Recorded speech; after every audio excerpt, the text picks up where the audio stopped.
ദിവസവും ഇതേപോലെ വർക്കൗട്ട് ചെയ്യാനായിട്ട് വന്നാലോ? ശരിയാണ്, ഇന്നലെ കാറ്റുണ്ടല്ലേ. പിന്നെ ബീച്ചാകുമ്പോൾ പിന്നെ കാറ്റുണ്ടാവില്ല. അല്ല, ഇത്രയും കാറ്റ് നമ്മുടെ വീടിൻ്റെ അവിടെ ഇല്ലല്ലോ. അതറിഞ്ഞോടെ? അത് ഭയങ്കര സിമ്പിളാണ്, ഞാൻ പറഞ്ഞുതരാം. ഈ കാറ്റിന്റെ സ്പീഡിനെയും ഡയറക്ഷനൊക്കെ ഇൻഫ്ലുവൻസ് ചെയ്യുന്ന ഒരു 3 ഫാക്ടേഴ്സ് ഉണ്ട്. അതാണ് pressure gradient force, Coriolis force, friction. കേട്ടിട്ടുണ്ടോ? ഇല്ല.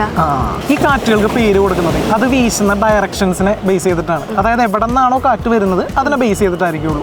ഇപ്പൊ തെക്കുന്നാണ് കാറ്റ് വീശുന്നുണ്ടെങ്കിൽ എന്ത് കാറ്റായിരിക്കുള്ളൂ? തെക്കൻ കാറ്റ്. പടിഞ്ഞാറെന്നാണെങ്കിൽ പടിഞ്ഞാറൻ കാറ്റ്. അപ്പോൾ പർവ്വതത്തിൽ നിന്ന് വരുന്ന കാറ്റാണെന്നുണ്ടെങ്കിൽ അതിനെന്ത് പറയും? പർവ്വതക്കാറ്റ് എന്ന് പറയും. താഴ്വരയിൽ നിന്ന് വീശുന്നതാണെങ്കിൽ താഴ്വരക്കാറ്റ് എന്ന് പറയും. ഇപ്പൊ ഈ കടലിൽ നിന്ന് വീശുന്നാണെങ്കിൽ അപ്പൊ എന്ത് പറയും? കടൽക്കാറ്റ്. കരയിൽ നിന്ന് വീശുന്നാണെങ്കിൽ കരക്കാറ്റ്. അപ്പൊ കുളത്തിൽ നിന്ന് വീശുന്നാണെങ്കിൽ കുളങ്കാറ്റ്. അങ്ങനെ ഒരു കാറ്റില്ല.